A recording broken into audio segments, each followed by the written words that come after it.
మనసులో ఒకటయ్యా, ఆ, అన్ని బాగుంది. ఉమ్, యేసు మొత్తము నచ్చిన దేవుడు, నువ్వు ఏ దేవుడైనా ఒకటే. అదేలే. ఇప్పుడు చెట్టు ఉంది, ఉమ్, నువ్వు నమ్మి మనసు, ఉమ్, అసలు దేవుడు అనేది ఒక్కడే. ఉమ్. మొత్తాన్ని సృష్టి అక్కడెవరు?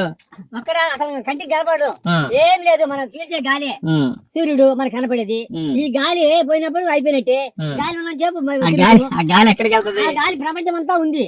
లేని చోట్ల చెట్లో ఉంది, గొడ్లో ఉంది, పచ్చి దిక్కు ఉంది. ఆ, ఉంది కాబట్టి ఆ, యేసు ప్రభు కొలిచేవాళ్ళు ఏంటంటే, ఉమ్, నువ్వు నీకు నచ్చింది ఉమ్, తప్పులే. ఉమ్, ఇప్పుడు దేవుడు కూడా ఏంటంటే ఇన్ని రూపాయలుగా ఏంటంటే ఉమ్, బ్రహ్మగారికి రావడం, ఒక రకంగా ఎన్నో రకాలు వస్తున్నాడు. ఉమ్, నీకు నచ్చిన రాముని కొలిచారు, ఒక ఈశ్వరుని కొలిచారు, ఉమ్, ఒక వెంకటేశ్వరుని రకరకాలు కొలుచుకుంటారు. ఉమ్, కానీ ఉమ్. యేసు మతం వాళ్ళు ఏం చెప్తారంటే, మా దేవుడు గొప్ప అని అనకూడదు, అది చాలా తప్పు. నాకు నచ్చిను, నాకు నచ్చింది దేవుడు సతీనా, నాకు నాకు మనుషులు నచ్చింది, నమ్ముకో తప్పులే. ఉమ్, ఏరే దేవుడి కాడ ఇప్పుడు హిందూ మతం దేవతలు ఎవరైనా హిందువులు ఏ దేవుడి కాడికైనా పోతారు, ఏ ప్రసాదం ఏందంటారు. ఇప్పుడు నేను మసీదు కనబడి దండం పెట్టుకుంటా, ఉమ్, మా చర్చి కనబడి దండం పెట్టుకుంటా, ఉమ్, తప్పులే. ఉమ్, కానీ వాళ్ళు అట్ట కాదు, మా దేవుడు గొప్పోడు, మీ శరణు పనికిరావు, అవి తీసేయండి అనే తప్పులే. పదం రాకూడదు. వేరే వాటి గురించి విమర్శించడం తప్పేలే. తప్పు. కానీ కరెక్ట్. నీకు నచ్చింది, నాకు నచ్చింది అవును. చూసి కొలుచుకో, తప్పులే. అవును. నీకు నువ్వు చూసి ఇచ్చిన పేపరు ఉమ్. నాకు నచ్చిందంటే దిగుతా, తప్పులే. అవును. నచ్చకపోతే మానేస్తా.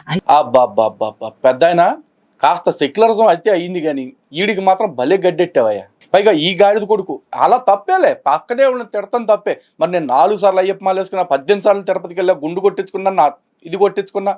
ఎందుకురా సొల్లు కబుర్లు చెప్తున్నావు? మరి మా గుడి దగ్గరకు వచ్చి యేసుక్రీస్తే నిజమైన దేవుడు అని ఎందుకురా చెప్పావు లుచ్చాగా? ఎందుకంటే ఆ పెద్ద ఆయన కాస్త జ్ఞానంతో విచక్షణతో మాట్లాడితే వీడి దగ్గర కౌంటర్ వేయటానికి సమాధానం లేక మూసుకుని వెళ్ళిపోతున్నాడు.